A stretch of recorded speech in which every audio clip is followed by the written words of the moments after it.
అధికారంలో ఉన్నా ప్రతిపక్షంలో ఉన్నా వైసీపీ తన మార్క్ బ్రాండ్ని నిలబెట్టుకునేలా ప్రయత్నిస్తోందని ఆరోపణలు చేస్తూ ఉన్నారు ప్రత్యర్థి పార్టీలు.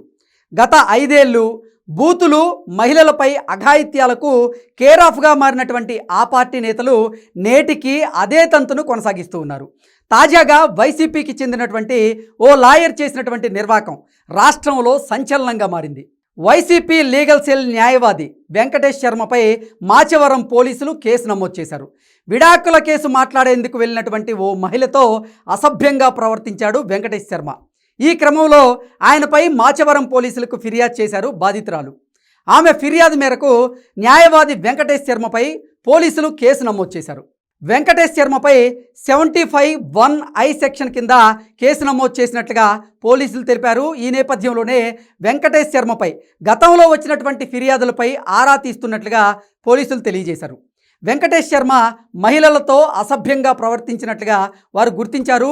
పలు క్లబ్బుల్లో మహిళలపై కరెన్సీ విసిరివేస్తున్నటువంటి వీడియోలు సైతం ఇప్పుడు సోషల్ మీడియాలో వైరల్ అయ్యాయి. డబ్బు కట్టలతో వెంకటేష్ శర్మ తీసుకున్నటువంటి వీడియోలు కూడా వైరల్ కావడంతో విచారిస్తున్నారు మాచవరం పోలీసులు.